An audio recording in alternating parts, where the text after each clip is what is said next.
What's up, YouTube? It's Amish here with another edition of the Poor Man RTG, Season 1, Episode 2. What an incredible weekend it was as well. Lots of stress, lots of highs, and then there was Harry Kane. If y'all want a striker who can finish from anywhere, is clutching games, always in good position, always seems to be open, and will always find the back of the net for you, don't get Harry Kane. Do not get Harry Kane. Do not get Harry Kane. He's by far the worst striker I've used this FIFA and maybe in any FIFA I've ever played. On top of that, I used him for way too long. I don't think I switched from him until game 12 it was. And the only reason I stayed with him for so long was because I got him and Lua's red inform card in my last player picks. So I was really excited to use them. I was pretty pumped because I was like, wow, look at these high overall rated players. It's going to be awesome to play with them, awesome to use them. I was completely wrong. With a 90 overall and 92 shooting rating, I thought surely he had to be clinical, but he was not. I feel like he wouldn't be able to hit a 20-foot high by 20-foot wide wall from 5 yards away. Somehow, he would manage to either kick it over that wall or hit the corner of that wall. And there were also countless times you'll see in the clips that it would seem he had a clear opportunity to score a goal, but he would miss. Then, of course, the rebound would go to the opposing team, the defender. They would get a counterattack and immediately take it down the field, pass, and score on me. Drop back, long ball, who would have thunk? He's also by far the most frustrating player I've used this FIFA, probably because I put so much hype on him. I was so pumped about him, and then all he did was turn around and just let me down. I really, truly want him to be good, and that's why, again, I stayed with him for so long, but never again, never again. You can also see in the clips when I made the switch away from him, I first went to Zaha. I only used him for one game, and then I switched over to Lucas. I did win the game with Zaha, and of course, Zaha scored. Then Herbie from my stream after that game where I used Zaha, he was like, "Why are you using Zaha?" And I was like, "Well, I kind of like him. He's good." He's like, "Have you used Lucas?" And I was like, "No, should I?" And he's like, "Definitely give Lucas a try." And that's by far probably the best advice I've received this FIFA. Lucas is clinical and is every bit of the finisher I had hoped Kane would be. Way faster, can shoot with both feet, always open, finishes. Besides the striker change, the rest of my team remained the same. I played a 4-2-3-1 with Van Aanholt at left back, Gomez and Socrates at center back, Simido at right back, and Kepa in goal. That whole back line played tremendously for me. I think Kepa's actually like a great goalie. I don't go against him very often, but he really never lets me down. There's the occasional times where like he will miss a goal where it's like, oh wow, you should have definitely saved that. However, I feel like that's probably every goalie that you're going to use in the game as well, where it seems like it should definitely be a save, and somehow they just like, they do that little drop back and the ball just goes like right past their shoulder when all they had to do was put their hands up. It's kind of an annoying feature that I feel like has been in a lot of FIFAs, but I guess you don't want the goalies really saving every shot.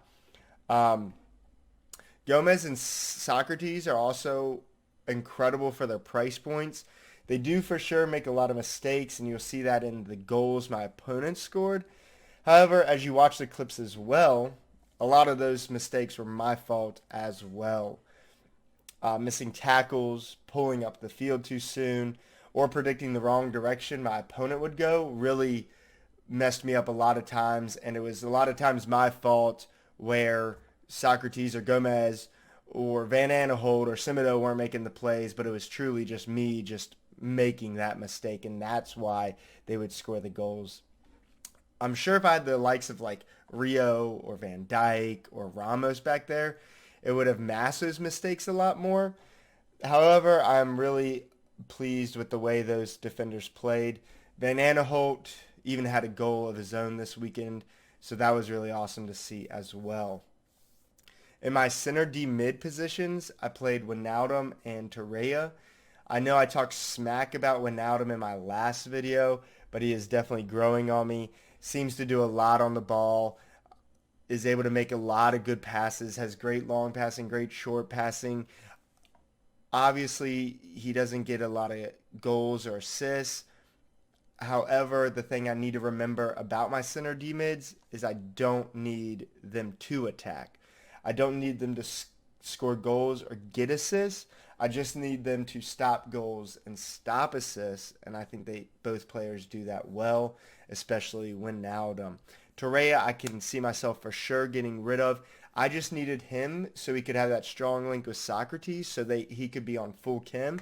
So I just kind of got to figure out where I'm going to go next week in league with my center D mids and my center backs, what I'm going to change, what I'm going to keep, and where I'm going to get the new strong links from. Wijnaldum has now played in 50 games for me and has 0 goals scored and 4 assists. Again, that's not a big deal. I just need him to stop the goals, stop the assists, move the ball upfield, and not turn it over. And I do think he does a good job at that. I play him and Torreira with the Sentinel chemistry card, and it definitely helps a lot with those defensive stats.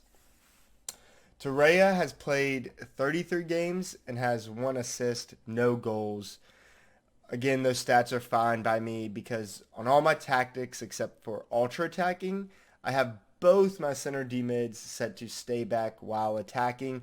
So unless I make them go upfield, they are not going to go and attack. Wijnaldum also did earn a red card in one game, which you'll see in the clips. I had to end up eventually quitting out of that game. It was close the whole time. I can't remember the exact time when he got the red card. I think it was around the 67th minute.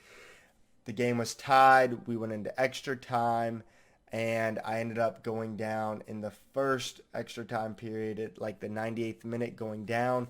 And then I stayed down. It was 2-1. Got to like the 118th or 119th minute. I got the ball, immediately kicked it out of bounds, and quit to the main menu. So then I could keep him for the next game. I really wouldn't have known who to plug in there because I needed the strong link. He needs to link there for Promes to play in the game, and I really need Promes and Wijnaldum both. I guess I could have made some sort of change there, but I was used to Promes. In front of the center D mids was Paul Pogba at cam. He played fantastic this weekend, even when Harry Kane was in, who truly, again, brought the whole team down. He has played 33 games for me and has 20 goals and 14 assists. I did pack him. He is tradable. I've thought about selling him and building up other players, selling him after I do the icon swaps because I need him for the first owner objectives. However, with the way icon swaps is set up, I really feel like I need to keep all the cards I ever get in the packs. Even for the division rivals this year, I don't take the coins. I just take all the untradeable packs because I think it is very crucial this year. I'm not sure how you all feel about that. If you're going to take the coins, if you're keeping the cards, if you're selling any players like that. But if you would, you can just let me know down in the comments below your thoughts on that and how you think I should go about trading and upgrading the team, because it is a poor man RTG that I am doing. I do really like, back to Pogba, the way he plays and the way he feels on ball. I use an artist chem on him, and he just seems really fluid. A lot better than last year, because I did have him last year as well. He seems way better this year than last year. Great ball control, good pace, incredible passing. 6'3", so he's tall. I guess this year that doesn't really matter, especially with the way there's no heading. Heading's just completely obsolete this FIFA, which is fine by me. It was a little overbearing. It'd just be nice if they could find that middle ground. And and Pogba is also very physical. Also, his stats of the 20 and 14 and in 33 games truly speaks for themselves on his ability to score, assist, and really make a difference in the team. To the right side of Pogba, I have Dembele playing. He is also an incredible player who I highly recommend picking up, even if it is just as a super sub. His double 5 stars are amazing, and he truly can shoot with both feet. I've used him in 36 games, and he has 16 goals and 8 assists for me. Some games he does feel really up and down, but overall an incredible card, especially at his price. He's able to weave in and out of defenders, distribute the ball, and finish. The total package truly for any player on any team. On the left side this week, I again played Promes. I like Promes, and then I don't like Promes. It's a big love-hate relationship for me. Do I sell him? Do I keep him? Where do I improve the team? Sometimes he just seems to disappear on me in game, not really being involved or making anything happen. Other games, though, he is on every play and dominating the game. Through 54 games for me, he has 16 goals and 12 assists, so not the best stats, but again, he plays that left side. And I am looking to get rid of him and upgrade to possibly Anderson, but I'm also looking to upgrade the center D-mids or defense. Not sure really where I want to go. I don't think goalkeeper with Kepa is that big of a deal. I think Kepa plays pretty well. I'm sure that, in the clips you see some guys scoring 3 to 5 goals on me. That is a lot. But that's probably more so me playing bad defense than Kepa. However, maybe I do need to change that. For the icon swaps, I'm going to go after Zanetti and Schmeichel. So then, maybe Schmeichel plays well in goal, better than Kepa. Not sure, but I think that's the way I'll go, and maybe I'll test that out so I can hang on to Kepa for a little bit longer and upgrade other pieces around the team.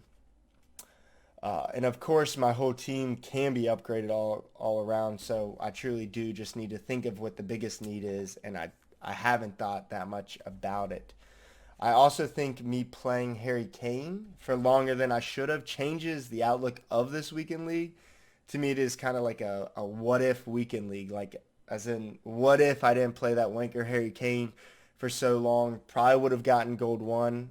It's definitely at least what I tell myself. I really do feel that way, especially because when I brought Lucas on, I went on a tear. I had 10 games remaining.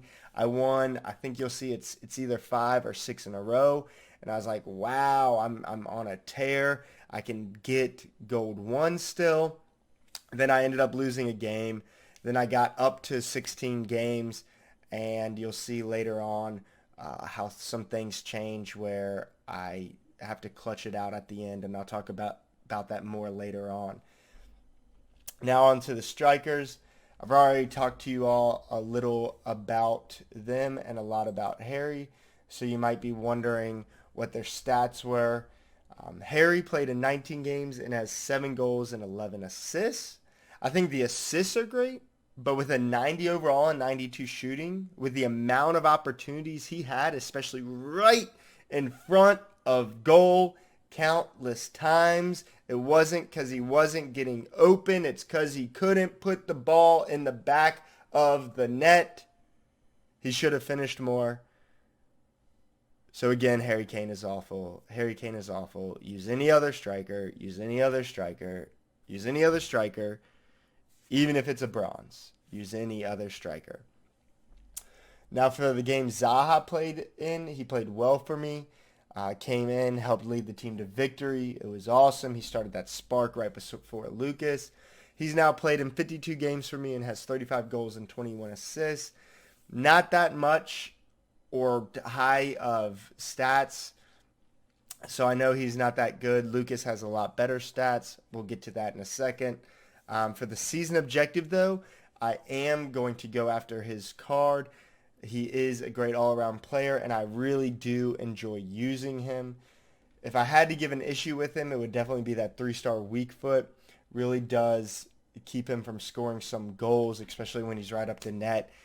It gets on that left foot, and then it just hits post or goes wide or or goes over. It's kind of annoying. And now on to the star of the weekend for me, Lucas. He was so great for me, as you'll see in the highlights, truly a difference maker, and is the only reason I was able to catch gold 2 for the weekend league finish.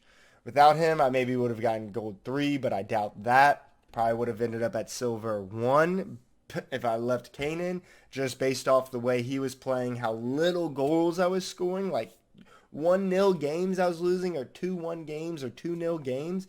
It was just atrocious play. On Lucas, he played in 13 games for me and got 14 goals and 6 assists. An absolute monster. I used Sniper Kim style on him to boost his shooting and dribbling, and I'm glad I did that. His touch is one of the best of any player I've used this season. There are a few highlights you'll see where I passed an air through ball to him in close to a defender, and the goalkeeper, he would lightly put it on the ground with one of his feet, and then in the same instance, he would rocket it right past the goalkeeper after a long through ball, just lightly touched it on the ground. Instant goal. It was awesome. His foot, 4-star weak foot, is also a huge asset, can finish with both, and he definitely finished a lot of goals this weekend on his left foot. He is an absolute monster, and I highly recommend him. For my subs, I used Lua, Mahrez, Zaha, and sometimes Pepe. Lua and Mahrez I mainly used when Kane was playing. At the beginning of the weekend league, I kind of thought it was Kane and Pogba having the issues. So I would sub off Kane and Pogba, and then put on Lua and Mahrez. I would also sometimes switch Dembele to that cam spot when I did that, and put Mahrez to the right side. It really depended on the situation, the score of the game, things like that, and when I wanted to test out different stuff. Dembele is also great at that cam spot, especially with those double 5-stars. He's going to be able to distribute the ball. He's going to be clinical in front of goal. He's got great dribbling to go in and out of the defenders like we talked about earlier. Lua came off the bench usually around the 70th minute and played in 11 games for me. He scored 1 goal and 2 assists. It's honestly really hard for me to give a review on him, though, because I didn't get to use him at his full potential. Mahrez was also very solid and has been a solid player for me throughout this FIFA. As you can probably tell while watching the videos and listening to me speak of the players, I think one of the biggest issues besides Harry Kane was my inability to sometimes defend as well. It was really, truly frustrating a lot of the times. There are also a lot of dumb goals I gave up to my opponents, just playing like an idiot, passing directly to the opponent, sometimes not clearing the ball and giving up goals right in front of us as well. That is so annoying, and it's so like embarrassing when you do that. You know, when you like think you're throwing it far, or you're kicking it, or you don't press X to clear it, you just give it right back to them, and they just score on you. And we all get those goals too for ourselves, and those are fine. But when it happens to you, oh my goodness, and it just makes you want to rage so bad because you always know you're better than that. It's just you're an idiot, and you did something stupid, and you really shouldn't have done that. And you just got to get better. You just got to play better. And those are the big difference, too, between like winning a game and losing a game. Because a lot of times the FUT Champs games are close. So when you give up those easy goals right in front of goal to your opponent, where it could have been a cleared ball or it could have been a throw out or any other situation where, you know, there could have been just been a lot better things to happen, and you just choke and give them an easy goal. It just sucks.